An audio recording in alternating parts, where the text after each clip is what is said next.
kasih buat tim Praise and Worship. Kita semua diberkati, saya percaya ya. Segala kemuliaan, segala keagungan itu hanya buat Tuhan. Dan kalau hari ini kita sama-sama berkumpul meskipun via Zoom online, kita semua satu hati karena kita mau mendengar suara Tuhan lebih lagi. Hari ini kita akan diberkati oleh Dr. Insinyur Jarod Wijanarko MPD. Beliau akan membagikan langkah-langkah praktis dalam memenangkan peperangan mental di waktu-waktu yang saat ini tantangan banyak, kesulitan ekonomi hari-hari ini. Saya percaya beliau punya langkah-langkah praktis yang akan dibagikan buat kita semua. Kembali saya ingatkan buat para shiners yang join di Zoom meeting kali ini, boleh mute tombol yang di sebelah kiri supaya apapun yang disampaikan oleh Pak Jarod nanti bisa memberkati kita semua dan kita bisa mendengarkannya dengan jelas.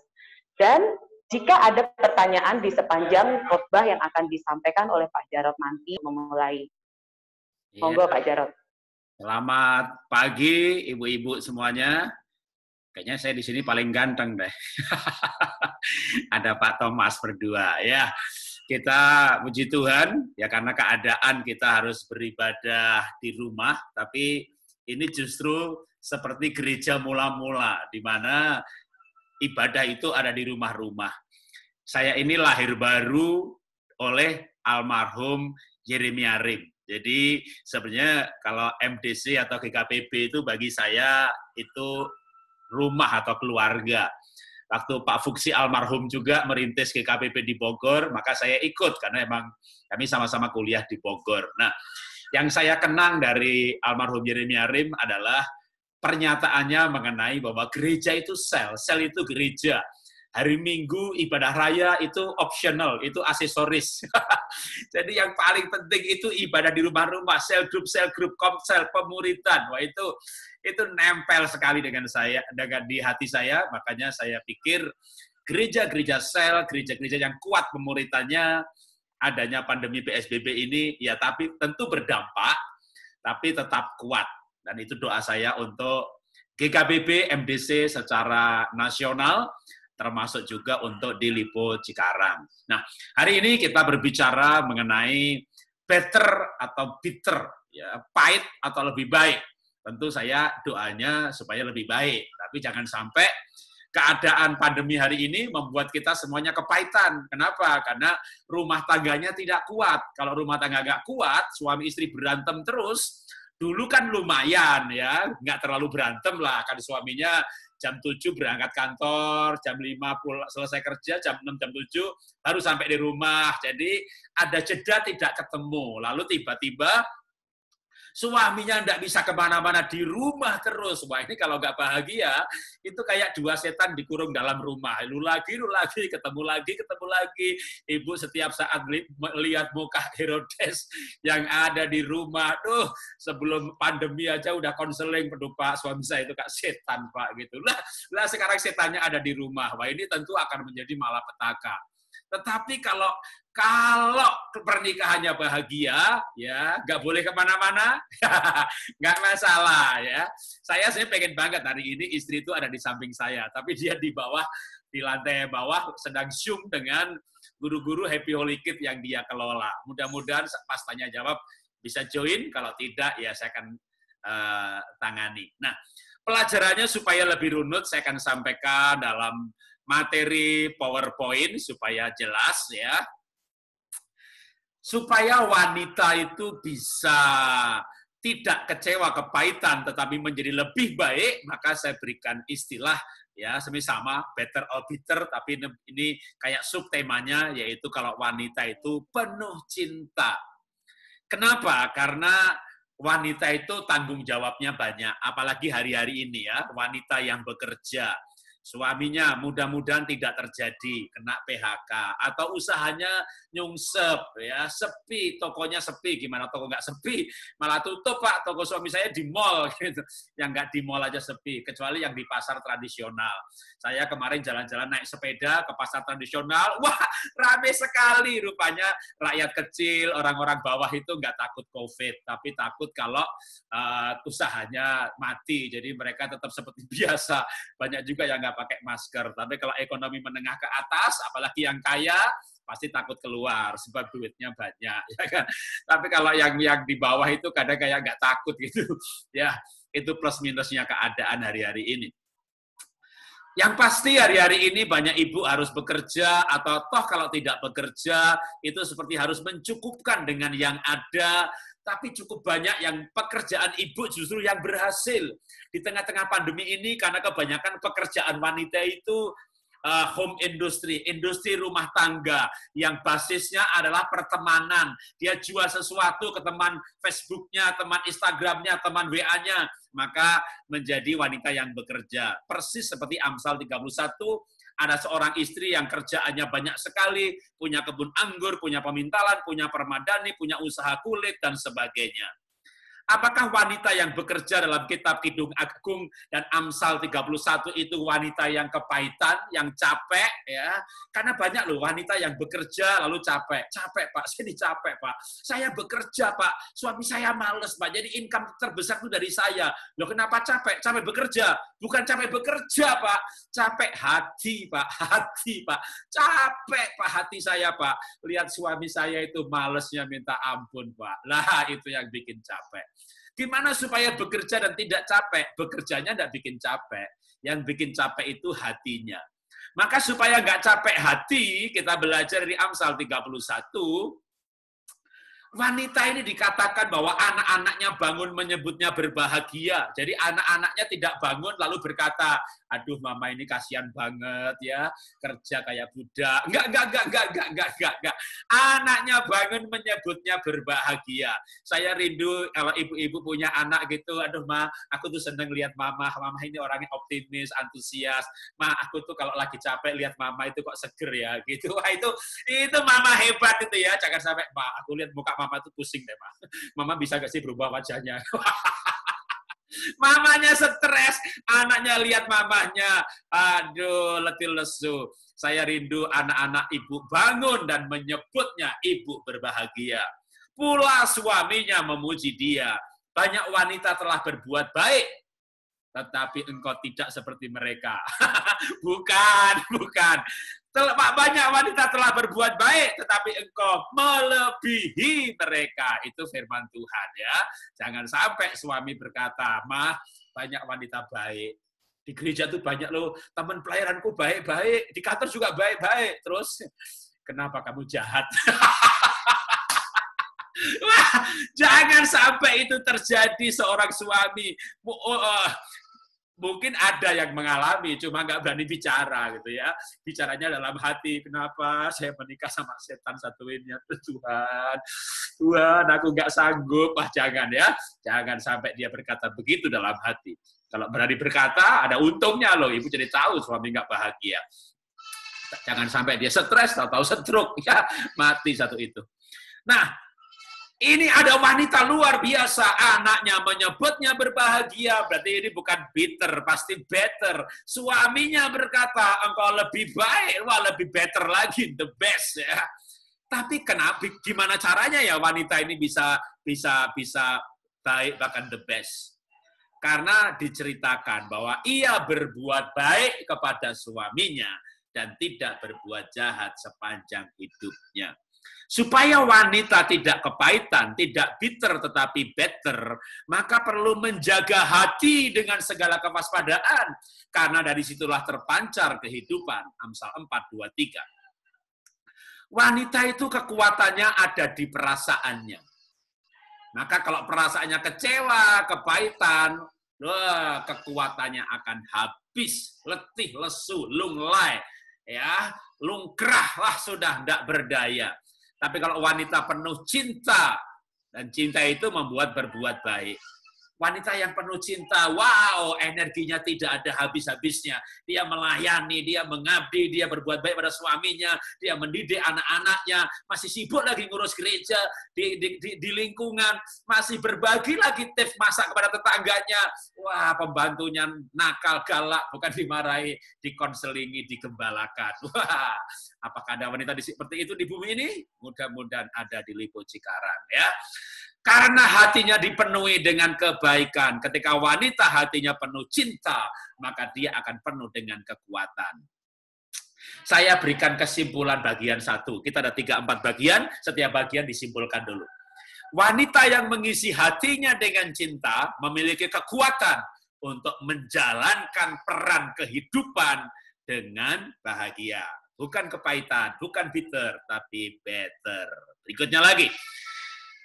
Banyak wanita yang bikin capek itu bukan pekerjaannya, bukan anaknya, suaminya. Ya, suaminya, aduh, itu loh matanya itu, lihat sana, lihat sini. Kalau diajak ngomong, malah lihat HP. Ternyata di HP-nya ada wanita cantik. Di mall pergi berdua makan, nggak lihat makanan, lihat ke depan. Bukan depan istrinya, belakang istrinya lagi. Jauh di sana ada wanita cantik, tidak setia. Gimana kita sebagai wanita menghadapi pernikahan? Istri suami adalah teman hidup bersama-sama, maka tidak ada cara lain bagi ibu, bagi wanita untuk hidup tidak kepahitan adalah mencintai suami. Tidak punya pilihan lain, karena pilihan yang lain tentu akan membuat tambah menderita. Kita belajar dari Ribkah, monogami di Alkitab, suaminya tidak menikah lagi. Karena dia istri yang romantis, seperti yang dikatakan Kejadian 26 ayat 8. Bahwa dilihat oleh Abimelekh, raja orang Filistin dari jendela, maka Ishak Ribkah bercumbu-cumbuan. Artinya bukan Ishak yang mencumbui Ribkah. Ribkah pun juga mencumbui Ishak. Wah, ini istri yang romantis sekali. Istri yang penuh gairah.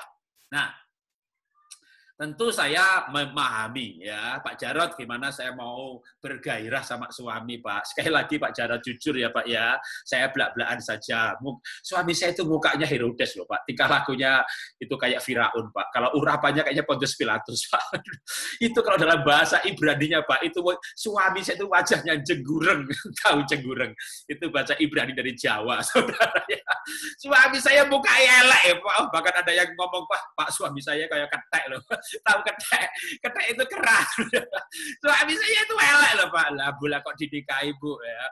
Saya yakin bukan elek ya. Suami ibu itu pasti ada baiknya. Waktu hati kita penuh cinta, kita melihat seseorang sisi kebaikannya. Nah, seandainya betul-betul jelek bener ya. Jelek itu memang semua manusia ada jeleknya. Saya juga ada jeleknya. Ya, jadi pasti suami ibu ada jeleknya juga. Bahkan ketua sinode pun pasti ada jeleknya, nggak ada yang sempurna. Nah, maka adakah pilihan lain untuk membenci ya bagian kejelekannya? Karena kalau begitu membenci, tidak menerima, mengeluh dengan bagian sisi negatif dari pasangan, kenyataannya dia hidup bersama kita, satu rumah, satu keluarga. Bahkan sebagai istri, tentu istri harus melayani suami. Maka sebenarnya tidak ada pilihan lain selain melayani, selain mencintai. Apakah Ribkah yang bercumbu-cumbuan dengan Ishak? Ishak itu laki-laki yang romantis? Itu tadi Kejadian pasal 26 ayat 8.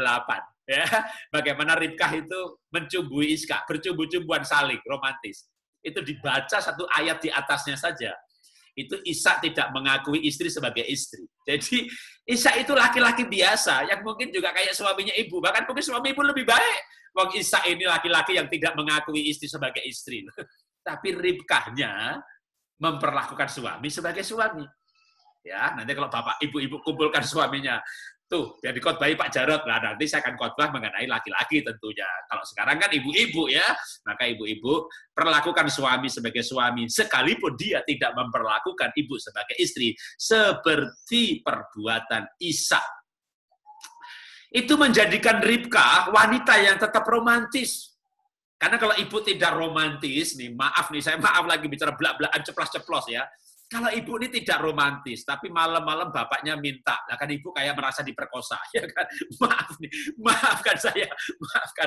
Lah daripada diperkosa, udah nikmati aja. Ya mana bisa pas saya menikmati, wong saya dikecewa. Makanya buang kecewa, buang kepahitan. Jangan lihat sisi negatifnya suami, cari positifnya suami, pasti ada. Nggak ada Pak, wong dia galak Pak. Orang galak tanggung jawab. Dia kasar Pak, orang kasar. Jadi Banyak orang yang memang tidak ideal, tidak sempurna. Bahkan saya pun tidak sempurna, tetapi pasti ada sisi baiknya. Itu cara menjadi istri yang tetap bergairah dengan suami, menjaga cinta sekalipun suami tidak sempurna. Jadi mencintai dengan cara yang sempurna untuk pasangan yang tidak sempurna. Kidung Agung, wanita yang juga dipuji dalam Amsal, maka mengatakan bahwa ayo suamiku, ayo kekasihku, kita pergi ke kebun anggur, di sana aku akan memberikan cintaku. Ya, wah ini istri yang romantis sekali sampai menawarkan kalau mau bercinta di kebun anggur, ayo dah, begitu ya.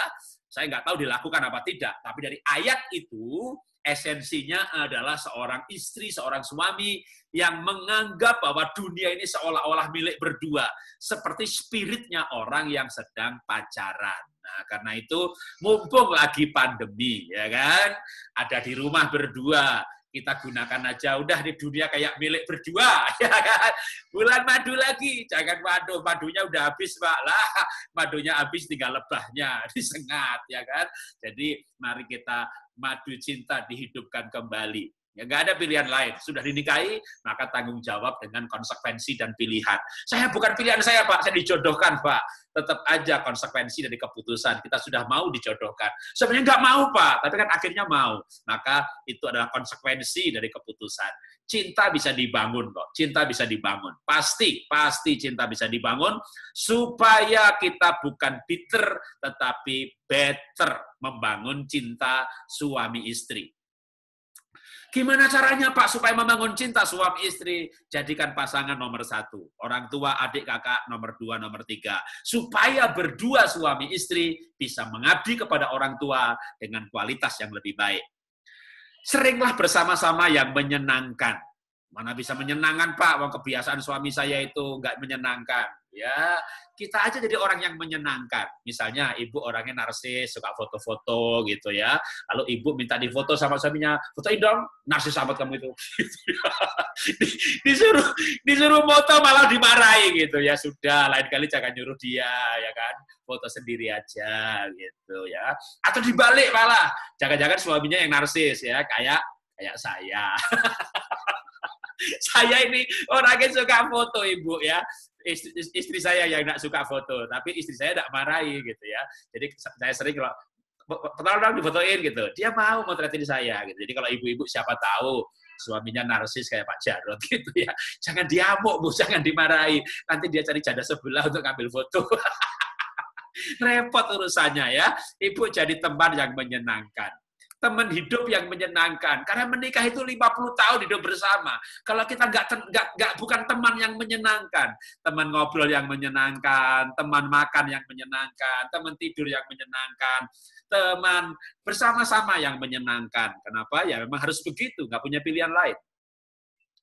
Maka cara jaga hati kembali lagi. Jangan sampai bitter itu hati, jangan sampai kecewa, jangan sampai cemburu. Lebih baik hati-hati daripada cemburu. Cemburu boleh untuk berhati-hati, untuk berjaga-jaga, tapi jangan sampai dikuasai cemburu. Saya simpulkan bagian 2. Wanita yang penuh cinta akan menikmati hubungan suami istri dengan gairah dan kebahagiaan. Jadi bukan dengan penderitaan. Kalau sudah menikah itu konsekuensi, bersyukurlah ya. Kalau Bapak Ibu mungkin sudah masuki masa-masa pensiun, ya dalam arti umurnya udah 60-70 tahun ke atas, sudah mulai masuki masa-masa yang namanya kenikmatan biologis non-seksual. Jadi bukan hubungan seks, tapi bergandengan tangan, berpelukan, berangkulan, yaitu untuk kemesraan masa tua. Jadi sebenarnya kemesraan itu dilanjutkan aja sampai tua. Ibu-ibu nggak perlu takut ya. Di sini mungkin yang ada ibu-ibu yang sudah nenek-nenek, jadi suaminya udah kakek-kakek. Tuh Pak, malam-malam suami saya itu kakek saya. Suami saya si kakek satu itu. Peluk-peluk saya. Ya saya marah. Jangan peluk-peluk, jangan peluk-peluk. Lah Bu, nggak apa-apa. Dipeluk-peluk nggak apa-apa. Paling juga nggak bisa berdiri itu kakek. Kan dia hanya pengen mesra-mesra aja. Pengen peluk-peluk aja. Jadi nikmati teman hidup. Kemesraan biologis non-seksual. Itu istilah adalah untuk menikah, kebahagiaan, masa tua. Jadi kita ambil sikap untuk penuh cinta. Supaya ketika penuh cinta, nggak muda, nggak tua, kita bisa menikmati kebersamaan. Ya, tidak perlu pisah kamar, pisah ranjang gitu ya, tambah menderita nanti malah. Ya, sekarang bagian suami istri sudah, saya lanjutkan. Wanita yang bekerja sudah, bekerja dengan cinta, ya, mengabdi, cari uang, rajin. Yang kedua tadi soal suami istri, sekarang wanita tentu seorang ibu juga. Kita perlu menjadi ibu yang dikatakan Amsal 31. Anaknya bangun, menyebutnya berbahagia. Maka kita belajar menjadi orang tua, dan tentunya di sini khususnya ibu, untuk mencintai istri. Sekali lagi, wanita itu kekuatannya di hatinya. Ketika mulai jengkel sama anak, karena dulu waktu anaknya balita imut-imut, begitu remaja amit-amit, ya itu normal, karena remaja itu mulai ada hormon seksualnya. Ketika anak remaja umurnya sudah mulai 11-12 tahun, kadang lebih cepat 10 tahun, yang laki-laki produksi sperma, wanita produksi sel telur. Seiring dengan itu, hormon estrogen, testosteron, progesteronnya diproduksi dalam jumlah yang berlipat ganda daripada tahun-tahun sebelumnya. Rupanya hormon ini membuat ada dampaknya pada perilaku, sehingga namanya remaja pasti semuanya bergejolak. Termasuk anak saya pun pernah memberontak.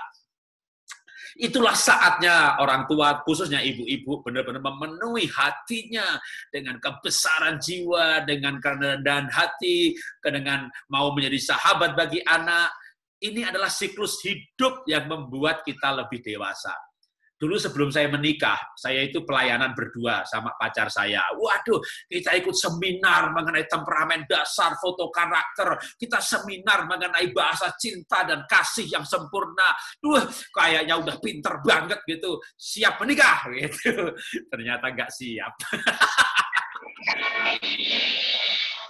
Ternyata ilmu itu baru ngeh ketika dipraktekkan.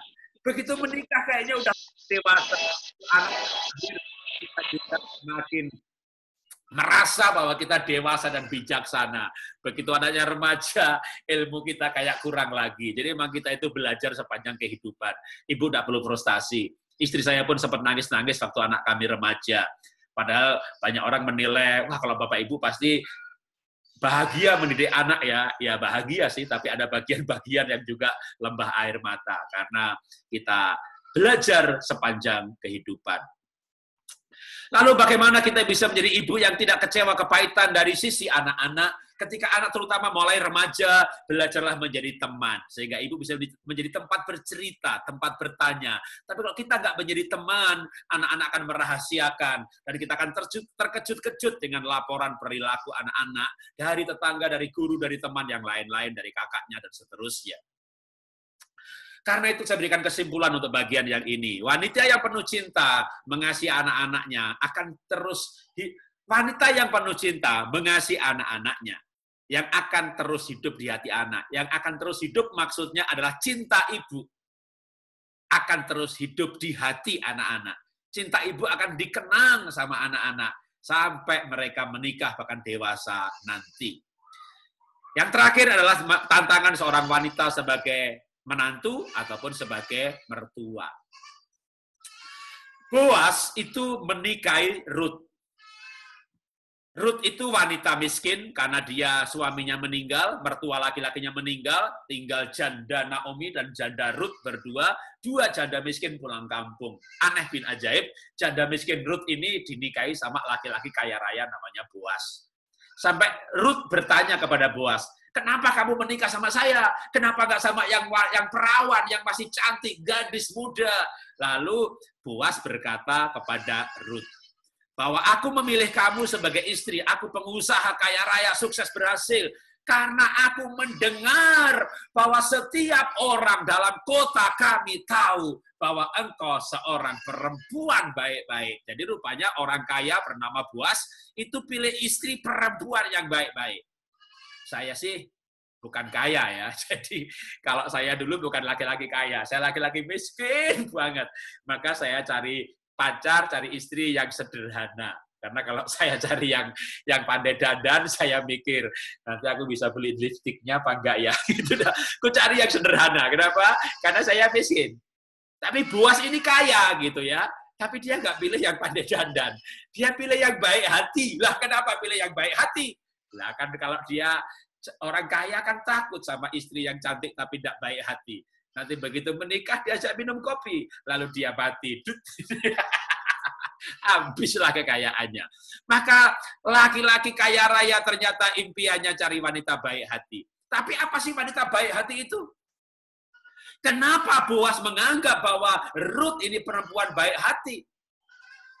Boas menjawab, telah dikabarkan kepadaku dengan lengkap segala sesuatu yang engkau lakukan kepada mertuamu sesudah suamimu mati. Ini suaminya udah mati aja nih. Ini Ruth masih sayang sama mertua.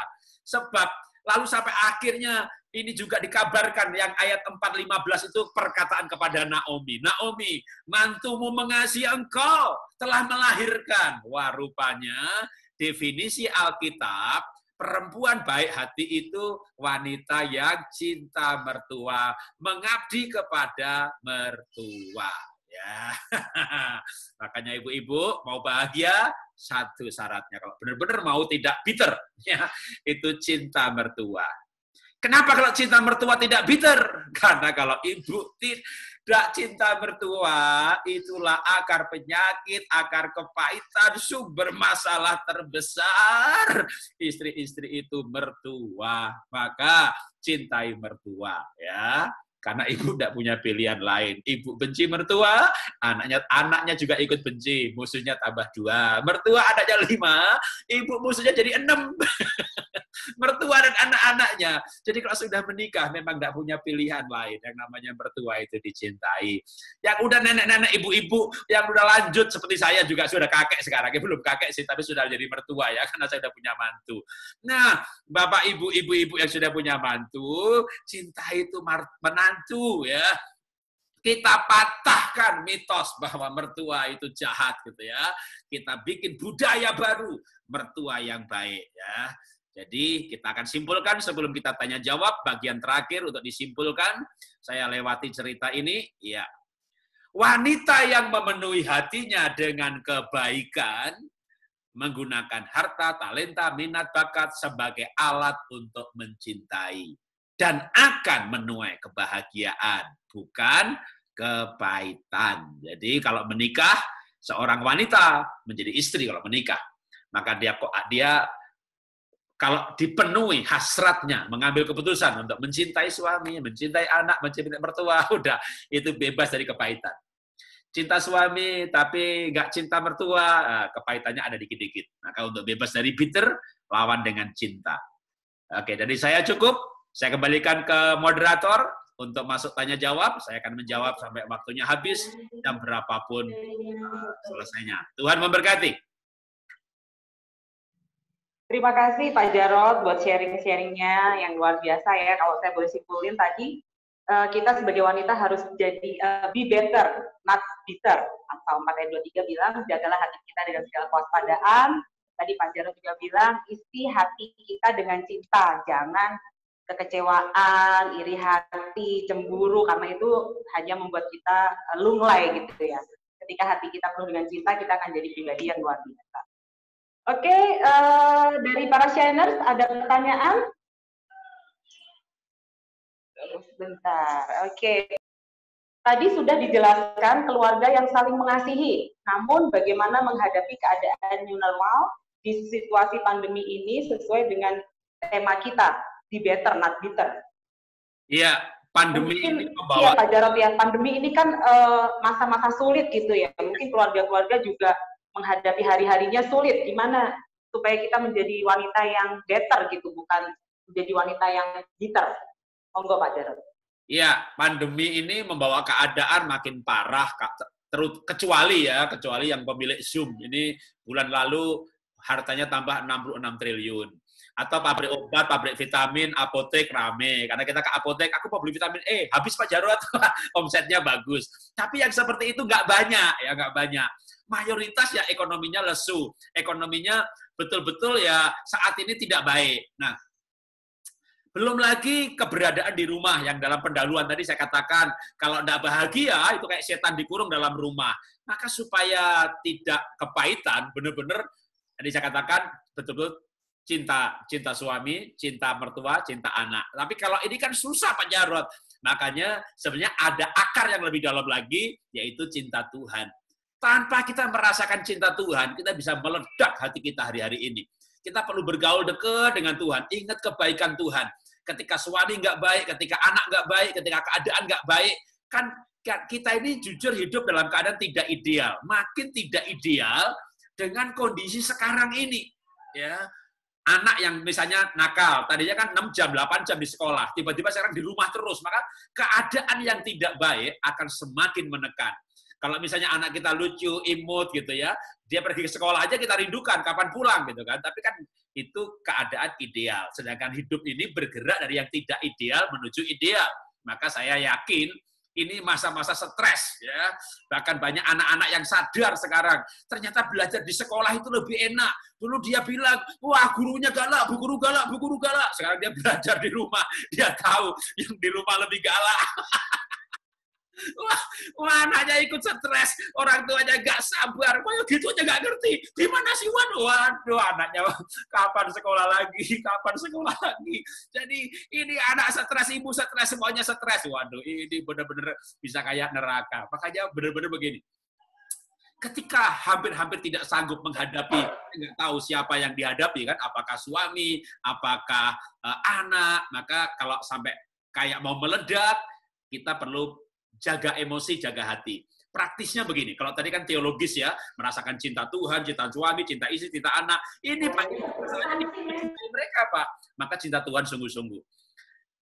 Kalau dalam bentuk praktisnya begini, begitu kita mau emosi begitu ya, supaya nggak meledak, boleh menyingkir dulu. Jadi kalau kita bertengkar sama pasangan atau marahnya sama anak, segera dikendalikan, kita keluar, pisahkan diri, masuk kamar mandi, ambil nafas dalam-dalam, supaya oksigen masuk cukup banyak sampai ke otak kita logis, karena otak logis bisa menekan perasaan yang mut-mutan, lalu ambil nafas lebih baik lagi berkata, Tuhan Yesus tolong, Tuhan Yesus beri aku kasih-Mu untuk aku jaga hati, gitu ya. Jadi kita mengingat Tuhan sehingga roh kita diingatkan kasih Tuhan. Itu kalau betul-betul mau meledak hari itu. Kalau tidak sampai emosional seperti itu, ya kita cukup langkah dengan pagi, sore, atau malah ketika semua pekerjaan sudah beres, makanan sudah beres, maka kita perlu saat teduh mengisi hati dengan cinta. Tanpa cinta, benar-benar cinta Tuhan terutama, kita tidak akan sanggup menghadapi tekanan yang begitu kuat hari-hari ini. Mungkin saya jawab sampai di situ dulu, nanti bisa langkah tips praktis dari pertanyaan selanjutnya. Makasih. Oke, makasih Pak Jarod. Semoga udah menjawab dengan jelas ya tadi pertanyaan dari Ibu Dora. Mungkin para Sianas yang lain ada yang mau bertanya lagi?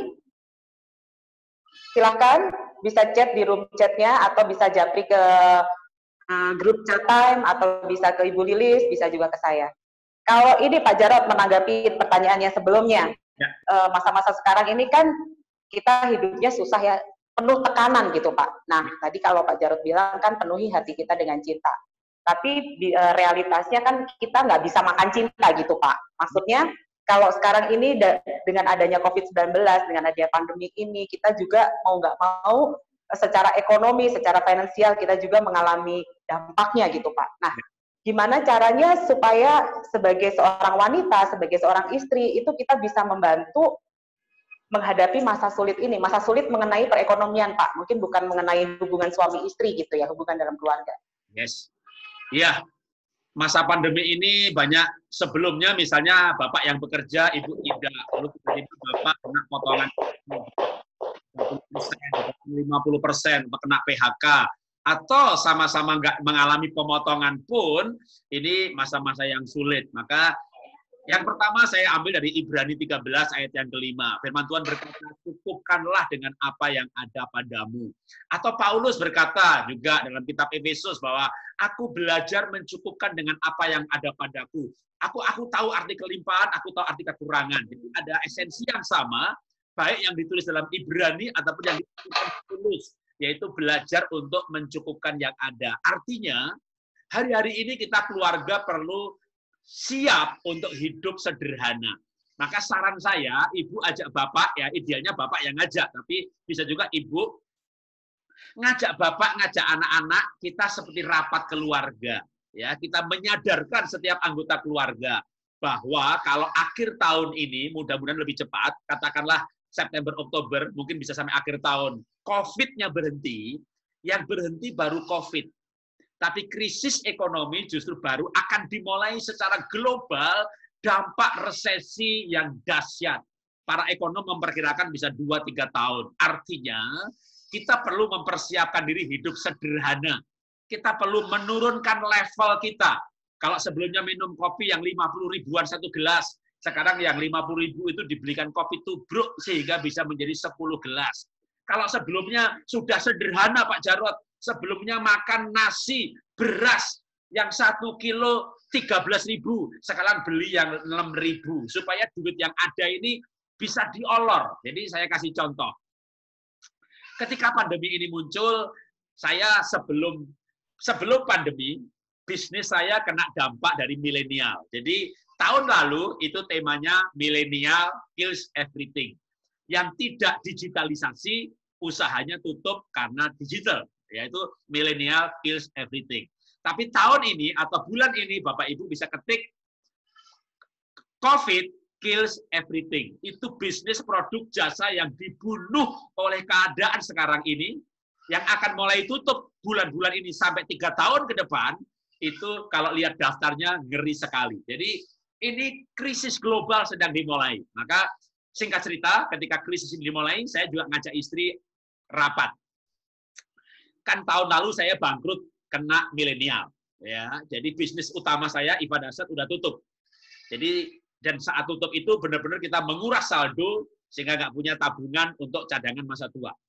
Jadi sekarang ini saya hidup dari bulan ke bulan. Maka saya bilang sama istri, benar-benar kita hitung saldo yang di kamu, di saya, kita masing-masing pegang uang tapi saling terbuka.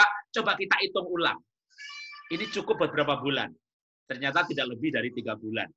Kalau krisis berkepanjangan, kami kelaparan. Nah, terus kami menyiasati, gimana 3 bulan ini bisa jadi 1 tahun? Ya, kita turunkan gaya hidup kita. Untuk sehat, kita nggak perlu minum suplemen vitamin yang mahal. Vitamin E ada di kacang. Saya kebetulan di rumah tuh nanam pohon kelor.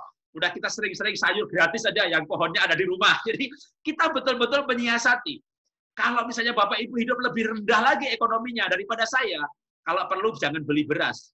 Beli menir. Menir itu beras yang sudah hancur. Jadi kita perlu hidup sederhana dan ini suami istri sepakat. Kalau suami istri bertengkar, berantem hari-hari ini, wow, ini makin berat keadaan.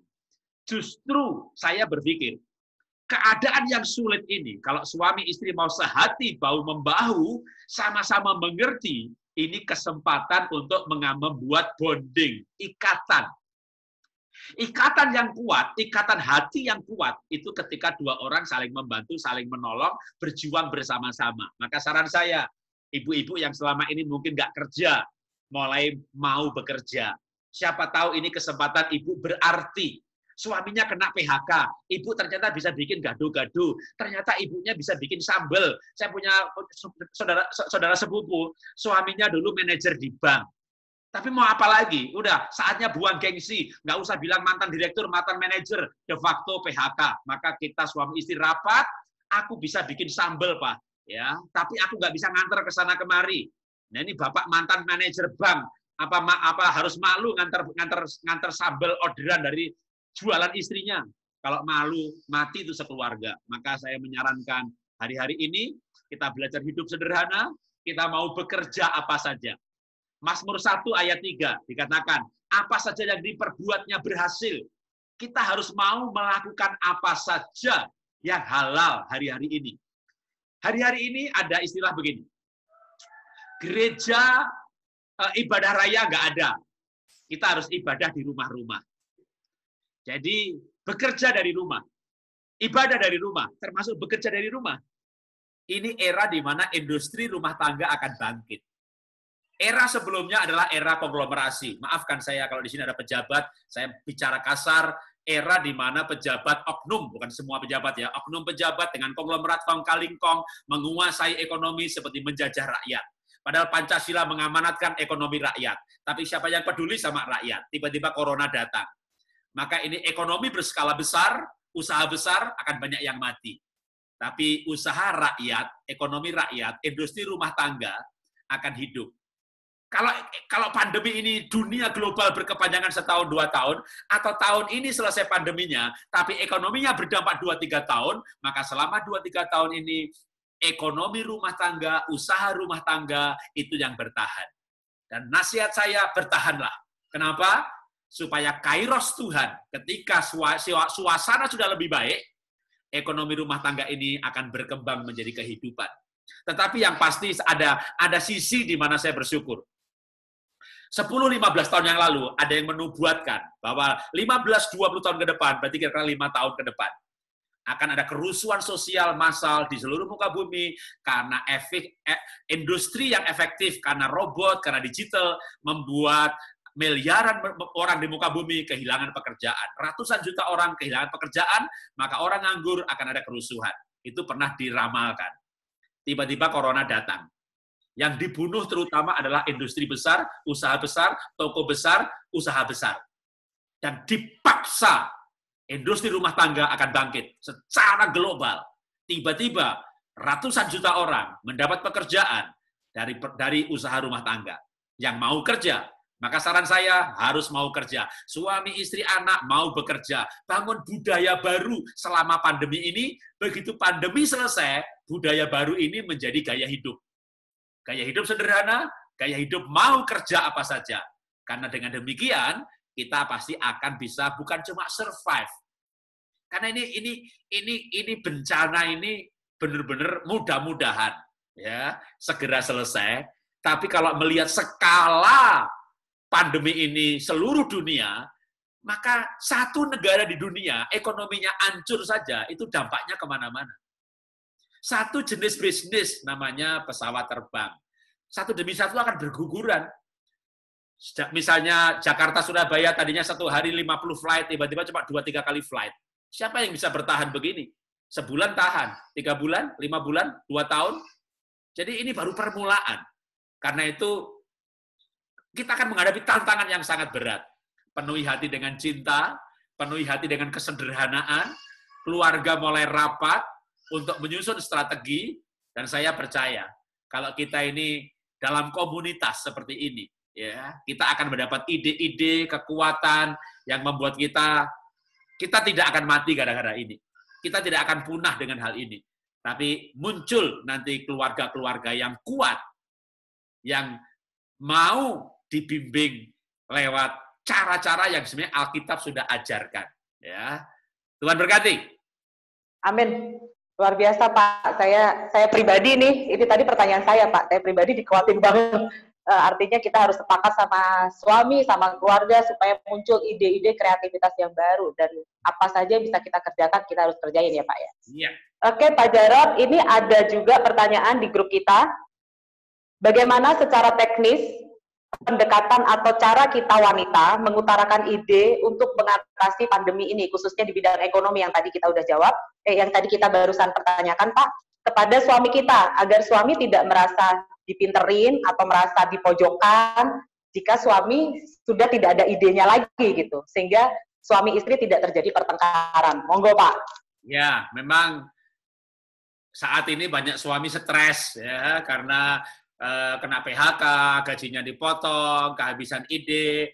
Nah, yang stres ini jangan dimarahi, nanti dia tambah stres, makin buntu, otaknya kejepit, nggak bisa mikir apa-apa, linglung, bahkan maaf nih, bisa-bisa gila loh. Nah, maka ibu ini di sini peran istri sekarang ini luar biasa, menyelamatkan suami dari supaya setelah new normal ini nggak tetap waras gitu. Jadi jangan sampai gara-gara COVID ini bukan mati karena COVID ya, tapi jadi gila karena keadaan. Nah, cintai suami, layani suami, walaupun stres-stres, ya bercinta, hubungan suami istri juga. Nah, dalam situasi demikian baru muncul ide. Nah, ibu udah punya ide. Nah, cara bagaimana menasihati suami supaya terima idenya. Laki-laki itu makhluk ajaib. Ya, pasti ibu sudah menikah berapa tahun, sudah merasakan betapa ajaibnya yang satu itu. Keras kepala, tegar tengkuk, sombong, nggak mau dinasehati, sok pinter, dan seterusnya. Maka ada siasatnya. Cara menasihati suami itu harus dengan cara tidak yakin. Ya, jadi ibu yakin banget nih dengan idenya. Ini pasti berhasil nih. Wong adiknya ibu juga di kota yang lain sudah melakukan usaha ini. Ibu yakin banget. Maka caranya dengan tidak yakin. Karena kalau ibu dengan yakin, itu nanti suami merasa kayak anak kecil yang diajari, kayaknya dia bodoh banget, nggak bisa ngambil keputusan, ibu yang pinter. Nah, itu laki-laki itu nggak suka wanita yang pinter gitu ya. Jadi laki-laki itu lebih suka wanita itu menolong, nurut, beri dia kesempatan sebagai laki-laki yang akan mengambil keputusan. Seolah-olah itu dia, idenya dia yang mengambil keputusan bahwa itu, iya, aku setuju, aku yang, gitu ya. Jadi ibu nanti usulnya begini, Pak, kok aku tuh kepikiran ya, aku ini kan sebenarnya bisa bikin tempe yang berbeda dengan tempe yang lain, atau bikin apalah produk apa. Aku apa tak bikin ini nanti tak jual kanan kiri ya. Tapi aku nggak yakin sih laku apa nggak ya situasi begini. Menurut kamu gimana gitu. Jadi ngomongnya nggak yakin. Nanti suami mikir, ya mungkin laku sih, tapi apa kamu nggak capek? Enggak lah, aku mau kok gitu. Ya kan kamu pernah kan masakanku yang ini, apa gado-gado apa, kamu juga rasa enak kan? Nah ini kan belum tentu di komplek ini nih bisa masak seperti ini, ya mungkin ada juga sepertiga, yang lainnya kan bisa laku. Nah, salah kayak nggak yakin, tapi ini aku hanya kepikir aja sih, aku nggak yakin. Ibu yakin banget nih, tapi itu bilang, tapi aku nggak yakin gitu, biar nanti dia yang yakin gitu. Wah boleh Pak, aku dukung, bener Pak, bener toh gitu. Dalam hati ini, iya gitu, jangan. Dengan cara tidak yakin, ya supaya nanti suami malah idenya itu kayak otaknya, ting, boleh juga ya gitu. Nah, mungkin dia sangat lambat dalam hal ting, boleh juga. Dia akan banyak nanya. Ya kalau laku, kalau nggak laku bagaimana? Ya aku bikin gado-gadonya nggak usah banyak-banyak Pak. Kalau nggak laku kita makan sendiri aja. Jadi kalau kita makan satu keluarga ini kan butuh 5 porsi, aku bikin 7 porsi aja, coba lebih 2, masa 2 porsi nggak laku, tawari kanan kiri gitu ya kan. Nanti begitu dia setuju ini, bikin sampel, bikin gambar yang bagus, broadcast ada sini Pak. Hari pertama 50 paket. Itu nanti suami kaget-kaget. Jadi kita jangan yakin, tapi tunjukkan aja. Ini saya belajar, teman saya juga begitu. Dia punya ide. Tadi yang saya ceritakan ini true story ya. Jualan sambel, aneka sambel. Sampai kemarin saya posting di Instagram saya tuh sambelnya. Ya, tapi nggak bisa ke Lipo Cikarang. Dia hanya jualan di Tangerang. Itu begitu yang order banyak itu. Itu akhirnya si istrinya bujukin suami, Pak. Pas aku naik motor ke sana kemari, aku nggak bisa bikin sambel. Terus ya kalau pakai Gojek untuk ngirim, untungnya kemakan Gojek. Nah, terus gimana? Ya gimana caranya ya? Gitu. Ya. Padahal dia maksudnya begini, kamu yang ngantar. Tapi dia nggak mau bilang begitu. Dia nanya, ada masalah nih Pak, gimana cari solusi gitu. Akhirnya suami, ya kalau gitu aku anter deh gitu. Kamu nggak malu toh Pak? Gitu. Dalam hati, yes gitu. Kamu nggak malu toh Pak? Kamu kan manajer bank, masuk nganter sambel. Jadi cara ide sama suami itu jangan kayak orang yakin, yang kedua jangan kayak orang nyuruh. Lebih baik kayak orang punya masalah. Aku tuh punya masalah. Sebenarnya bisa sih Pak diantar Gojek, tapi ini sambal untungnya segini, Gojeknya segini, habis. Gitu ya. Gimana ya gitu. Jadi itu Pak manajer bank nganter sambal. Apa yang terjadi? Ketika tetangganya yang pesan sambal diantar itu sama suaminya sendiri, tetangga tuh bilang begini, wih, bapak sendiri yang nganter, sampai malu saya beli 1 paket, Pak, pesen 5 lagi. Pesennya tambah gitu ya. Lalu ceritanya begini, ketika bapaknya pulang nganter, ya itu istri yang beli tadi, kan ini tetangga yang beli, kan bapak si mantan manajer bank tadi nganter sambal, bapaknya pulang. Ibunya ini bilang begini sama suaminya, Pak, tuh tetangga, manajer bank, nganter sambel. Kamu bukan manajer lu. Maksud lu? Berantem mereka. Kenapa berantem? Karena ibu yang beli sambel ini nasihati suaminya dengan cara membandingkan. Jadi nasihatin suami itu nggak boleh kayak nggak boleh yakin, nggak boleh kayak nyuruh, nggak boleh membandingkan. Ya. Jadi ya cerita aja, punya ide yang lain gitu aja. Nanti sampai akhirnya tadi punya masalah, dia pasti mau nganter kan, dia tahu tuh tetangga manajer aja nganter. Jadi itu cara-cara berbicara kepada suami. Ya Tuhan berkati. Oke, semoga menjawab pertanyaannya ya Bu. Ya. Satu lagi Pak, ini Zoom meeting kita ini kan juga disiarkan di YouTube. Nah di YouTube kita ada pertanyaan, bagaimana cara menghadapi kepahitan di masa pandemi ini. Masa sulit memicu pertengkaran dengan pasangan, sehingga sampai menimbulkan kepahitan. Monggo, Pak. Iya, firman Tuhan berkata bahwa Tuhan, ya baca Mazmur pasti ketemu ayatnya, Tuhan dekat dengan orang-orang yang remuk hati. Ayat yang lain berkata bahwa aku Tuhan yang akan memulihkan hati mereka. Atau Yeskiel pasal 36 ayat 26, aku akan memberikan mereka hati yang baru dan roh yang baru akan aku berikan kepada mereka. Jadi cara pemulihan hati, nggak ada cara lain, kita datang kepada Tuhan. Ada perempuan yang punya suami 5, itu pun bukan suami yang sekarang ini pasti juga wanita yang hatinya hancur, sampai cari air aja dia nggak mau pada jam-jam yang biasa orang lain cari.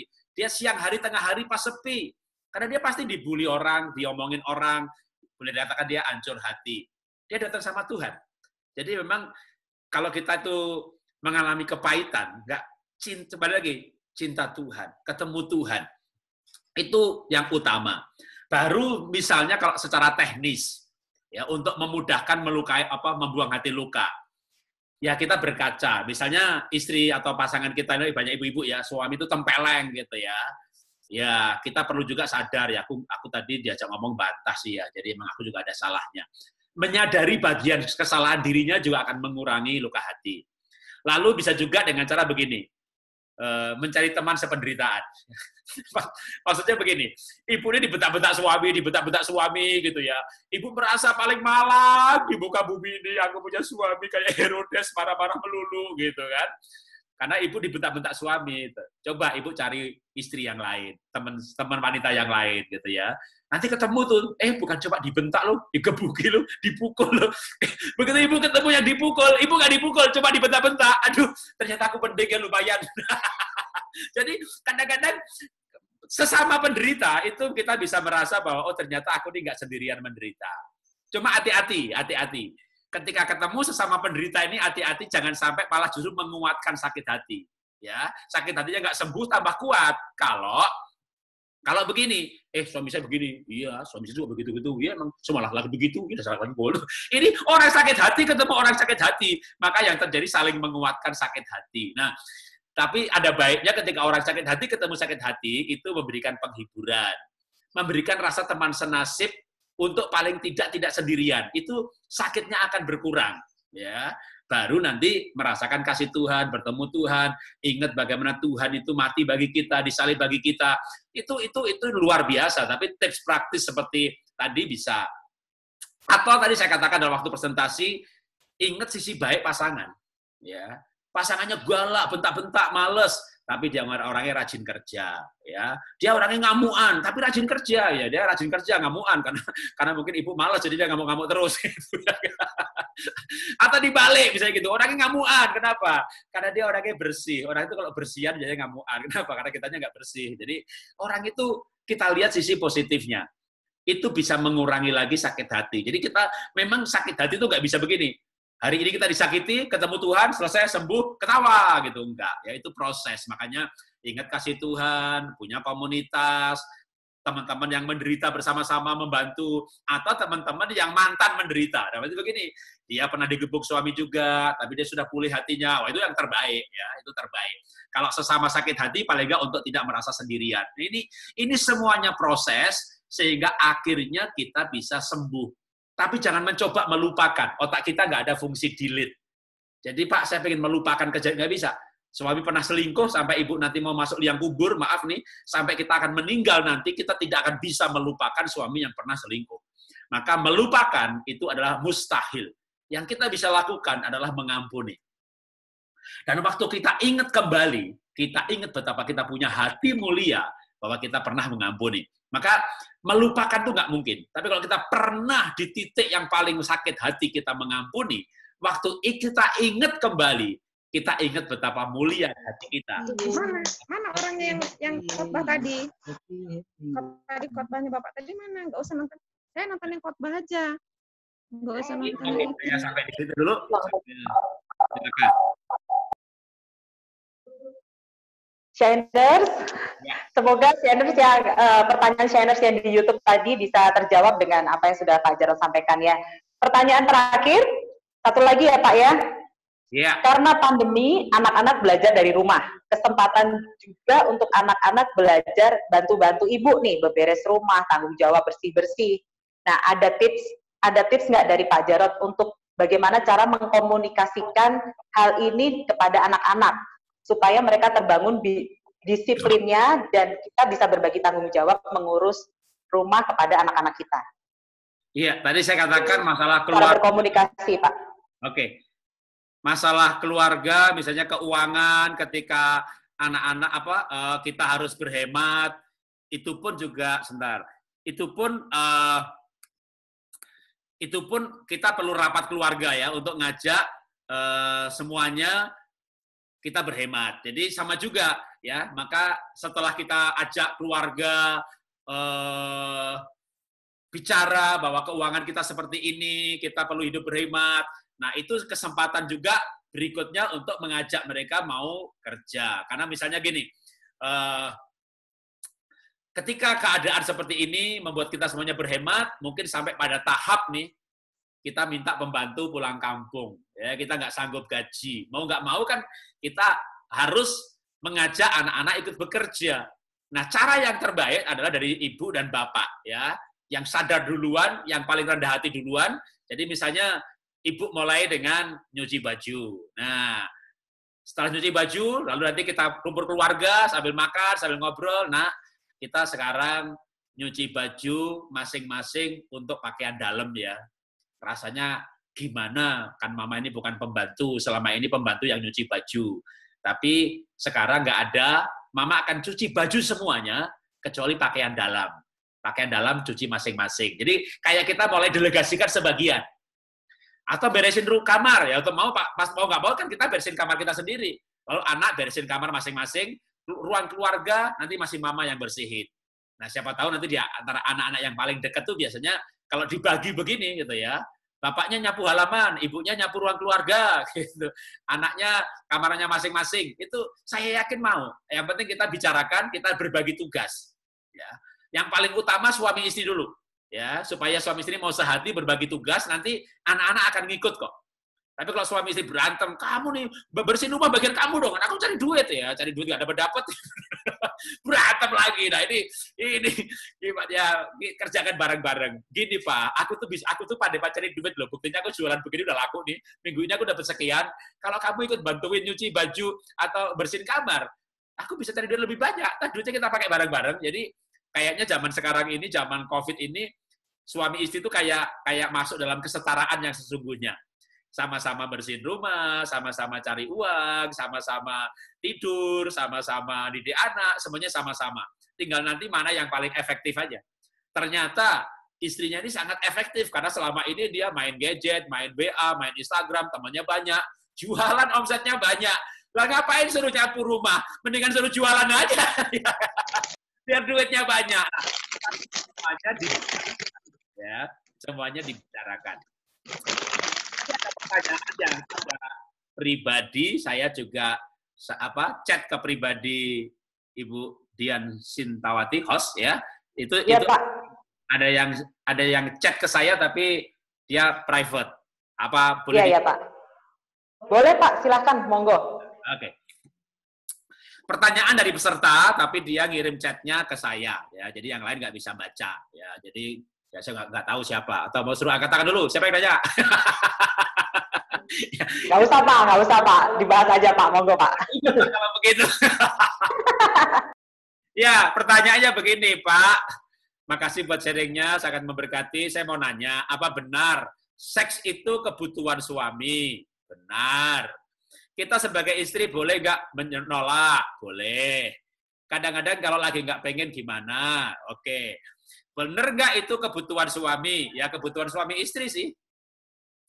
Wong saya kadang-kadang ada juga yang ibu-ibu gitu chatting atau minta konseling, Pak suami saya tuh gimana ya Pak? Dingin banget, sibuk kerja. Gara-gara stres COVID ini udah nggak pengen lagi Pak, ini udah 2 bulan. Aku nggak dijamah Pak. Dia bilangnya nggak dijamah. Saya nggak mendapat kebutuhan cinta kasih. Saya nggak apa sih maksudnya? Ya itu Pak, udah lama nggak 2 bulan nggak bercinta. Loh, ternyata ibu-ibu pengen juga gitu ya. Jadi ternyata ya kebutuhan kebutuhan. Oh gini, aku udah 2 bulan gak dikasih nafkah batin. Istilahnya, Pak saya udah 2 bulan selama pandemi gak dikasih nafkah batin. Lah, kalau nafkah dompet dikasih enggak? Ya dikasih sih, tapi suami berkurang sih gitu. Cuma nafkah batinnya enggak. Apa Bu maksudnya nafkah batin? Ibu gak dipuji-puji. Enggak Pak, itu loh Pak, Bapak masa nggak ngerti sih gitu. Nggak diajak seks. Oh, jadi ternyata juga ibu-ibu itu butuh juga. Jadi sebenarnya kalau pertanyaannya, apa benar seks itu kebutuhan suami? Ya benar, kebutuhan suami dan juga kebutuhan istri. Jadi kebutuhan bersama-sama. Cuma levelnya berbeda. Kalau ibunya hormon progesteron dan estrogennya banyak, ya ibu akan pengen lebih sering. Bapak ternyata testosteronnya sedikit. Bapak hormon testosteronnya banyak nih, pengen seminggu 3 kali. Ibu pengen sebulan sekali. Jadi kebutuhan seksual itu kebutuhan pria dan wanita yang hormonnya lebih banyak, pengen lebih sering. Menikah adalah menuju keseimbangan baru. Ya. New normal. Nggak usah nunggu setelah PSBB. Sejak dulu itu, ya menikah itu adalah keseimbangan baru. Saya pengen seminggu 2-3 kali. Istri saya dulu di awal menikah itu pengen hanya sebulan sekali. Sekarang kami ketemu titik temu seminggu sekali. Akhirnya mencapai titik keseimbangan. Nah, ketika istrinya moodnya belum naik, jumlah frekuensi per bulannya, atau sebenarnya juga mau sih tiap minggu, tapi kali ini kan ya tagihan banyak, sayur belum kebeli, anak nakal, PR anak nggak selesai-selesai lagi, wah ibu stres. Nah, kalau stres memang hormonnya habis. Karena waktu stres, ada badai sitokin, kortisolnya muncul, epinefrin muncul, hormon cintanya habis, maka sibuk tapi tidak boleh stres. Kerja tapi tidak boleh stres. Capek badan tapi nggak boleh stres. Nggak boleh bitter. Harus happy, harus antusias. Saya ini baru bangkrut tahun lalu. Dan saya tetap aja mencoba untuk antusias. Saya dulu berpikir bahwa dengan punya perusahaan yang begitu besar, namanya Iva Dasyat, kami punya stokis di 230 kabupaten, member kami 500.000. Jadi kalau 1 bulan tutup poin 5% aja, itu 25 miliar omset hari itu. Kami bisa punya penghasilan 1 bulan untuk hidup 3 tahun. Jadi kami pernah mengalami kelimpahan yang luar biasa. Dan saya berharap bisa go public, lalu anak lulus kuliah, punya pengalaman kerja di luar negeri, balik ke Indonesia, perusahaan udah go public, lepas saham, saya bisa pensiun. Tapi ternyata cita-cita saya nggak tercapai. Anak belum pulang ke Indonesia, perusahaan saya sudah bangkrut. Dan untuk bangkrut itu benar-benar tahun-tahun terakhir itu habis untuk operasional, untuk pesangon, sehingga singkat cerita saldo kami betul-betul 0. Maka saya bilang sekarang ini kalau kami bicara saldo, hanya untuk nafas 3-4 bulan. Kami hidup dari bulan ke bulan. Tapi apakah Ibu melihat perubahan wajah saya tahun sekarang, tahun lalu, 3 tahun lalu? Pak Jarod ini dari dulu kayak orang nggak punya masalah. Masalahku banyak, kalau nangis jadi kamar, bukan depan Zoom.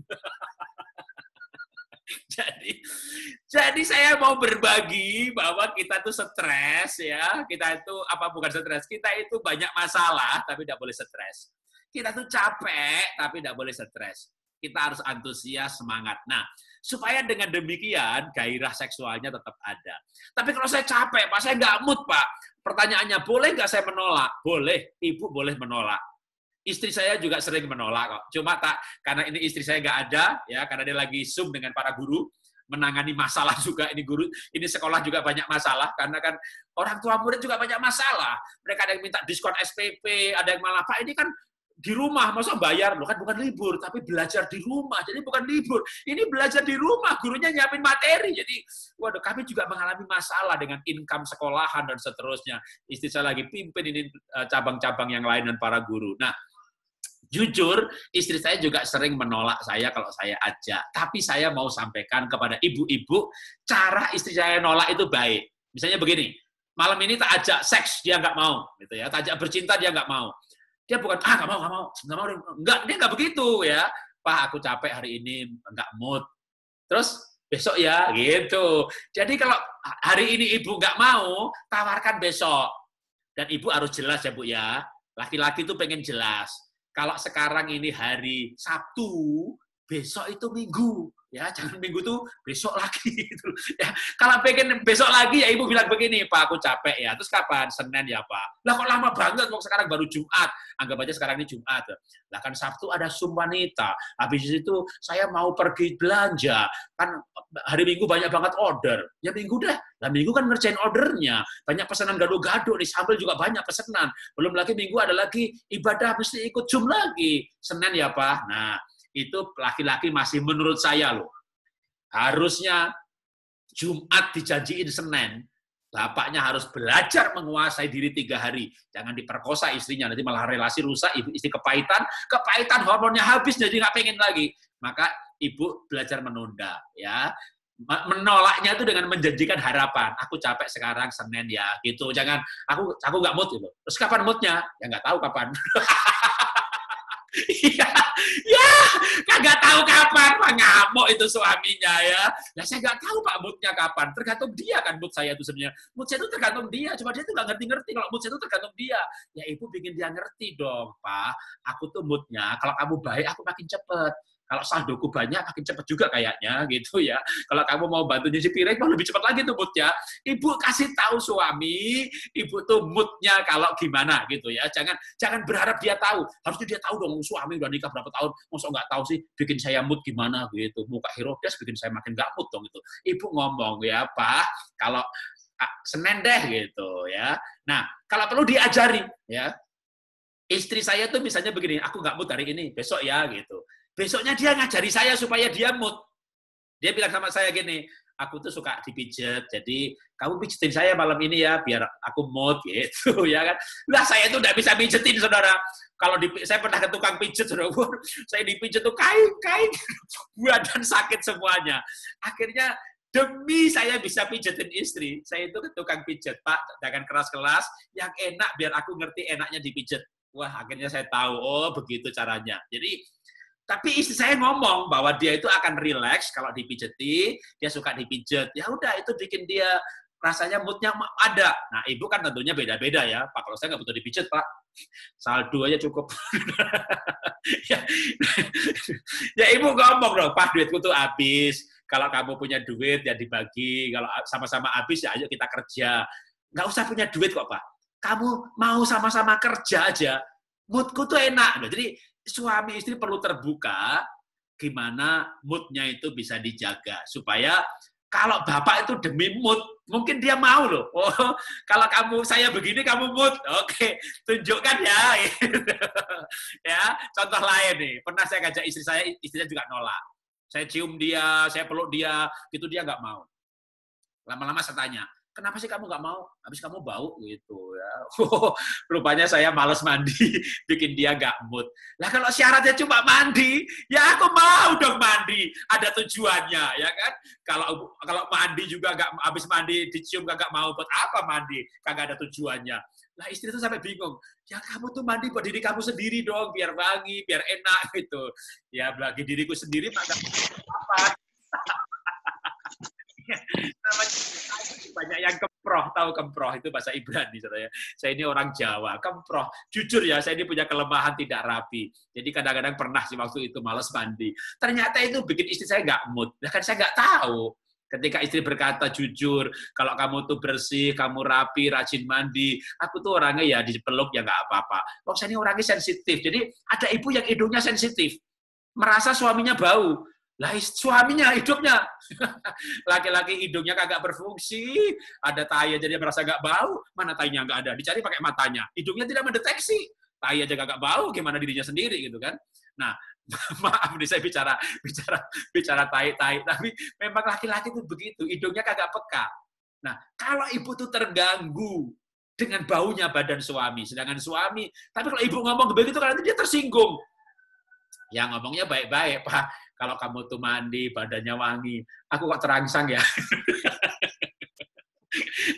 Kalau terangsang terlalu vulgar, aku jadi moodnya ada, gitu loh. Jadi kan kemarin ibu nolak nih, lalu udah makan, enak, Pak maaf ya kemarin aku nolak. Kalau aku mau jujur ya Pak ya, hidungku tuh sensitif banget. Nggak tahu sih, aku udah konsultasi sama dokter, sama psikolog, ternyata wajar Pak kalau udah masa-masa menopause tuh hidung wanita lebih sensitif. Jadi sebenarnya bukan kamu yang tambah bau, kayaknya hidungku yang tambah peka, Pak. Jadi kalau kamu mau aku nggak nolak-nolak terus ya, tolonglah lebih rajin mandi. Ya gitu, itu nanti ibu, pokoknya apa yang mengganjal selama ini menjadi ibu tidak mood, itu ungkapkan.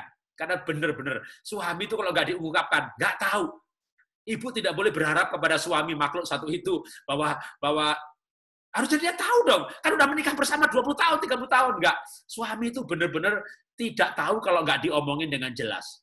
Ya, ibu coba pergi, jangankan soal seks nih. Ibu pergi sama suami, bilang begini, Pak, itu di situ baksonya enak ya gitu. Nanti dia bilang begini, wow, yang sini nggak seberapa tuh, yang di Tambun lebih enak tuh, yang di Bekasi Barat lebih enak itu, mobilnya lurus, parkir di garasi. Tapi kalau ibu pergi sama wanita yang lain, Papa, jeng, situ baksonya enak, bener loh enak, aku udah lama nggak ke situ. Sebenarnya nggak seberapa sih, tapi boleh juga, mampir yuk, mampir. Itu tahu yang dimaksud. Tapi kalau ibu ngomong sama suami, situ baksonya enak, dia nggak ngerti yang dimaksud. Wah, nggak enak tuh yang di situ, yang di sana lebih enak, mobilnya lurus, parkir di garasi. Jadi kalau ibu pengen suami beli durian, bilang, yuk Pak kita mampir beli durian. Jangan ngomong begini, Papa, tuh ada yang jual durian? Iya, sana juga ada, tapi belum musim. Mobilnya lurus. Gara-gara itu ibu gak mood, malamnya bapak ngajak, ibu kagak mau. Suaminya bingung juga nih kenapa orang gak mau melulu. Maka ibu harus cerita jujur, Papa aku tuh gak mood karena kamu tadi gak beliin aku durian. Lah kamu kan gak ngajak beli durian. Tapi aku kan bilang di situ ada orang jual beli durian.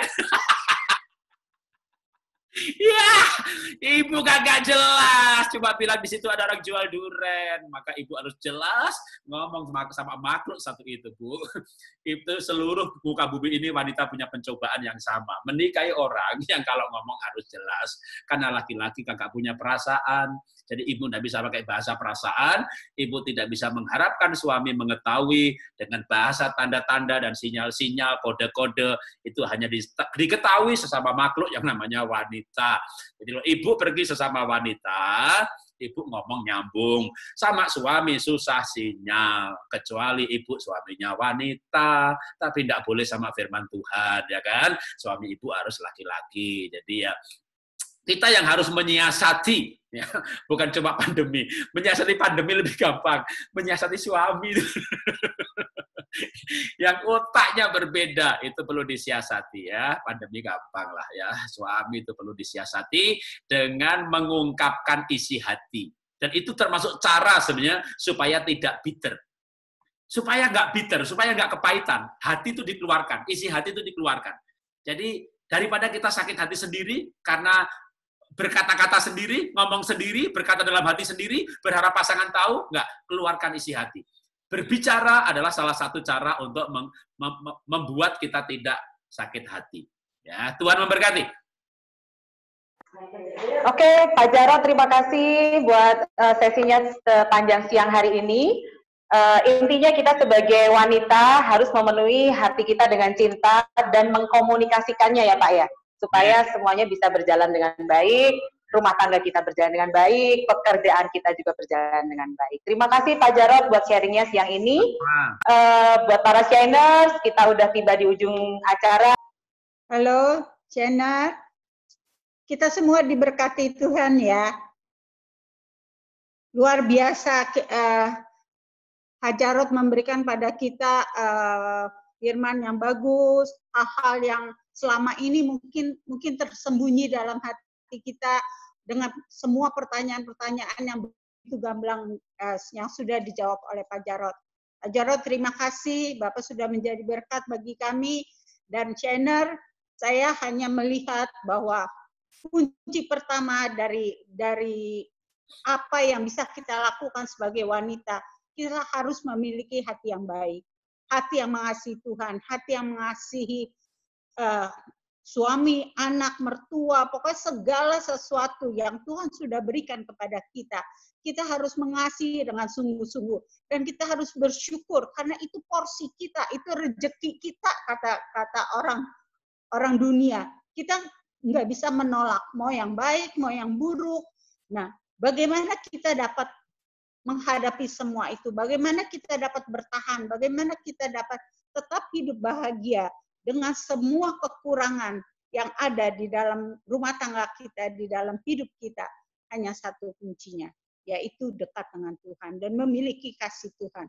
Apapun kita bisa lakukan, Tuhan telah memberikan pada kita multi talenta. Tuhan memberikan pada kita kekuatan yang ekstra. Asal kita mau dibimbing oleh Tuhan. Asal kita mau mencari Tuhan. Apapun yang kita hadapi, kita pasti bisa dengan pertolongan Tuhan. Itu yang saya tangkap dari apa yang Pak Jarod. Karena itu wanita itu harus dekat dengan Tuhan. Ibu-ibu harus dekat dengan Tuhan. Untuk bisa menang dalam segala masalah keluarga. Untuk bisa menang dalam segala masalah keuangan yang ada. Untuk bisa menang dalam segala situasi yang sulit yang saat ini kita hadapi. Kita tidak sulit sendiri. Seluruh dunia berjuang untuk itu. Semua orang harus berjuang untuk itu. Karena itu kita butuh Tuhan. Hanya dengan kekuatan Tuhan, hanya dengan cinta kasih Tuhan, kita pasti menang. Kita pasti bisa. Dan kita pasti mampu.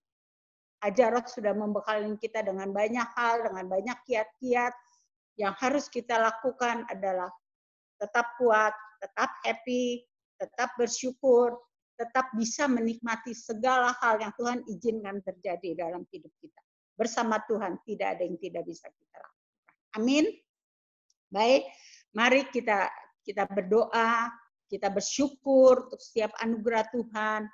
Tuhan telah mengirim hamba-Nya untuk memperlengkapi kita, mengingatkan kepada kita, untuk bisa memberi kita jalan keluar, memberi kita hikmat yang baru. Untuk kita. Jadi lagi, 3, 2, 1.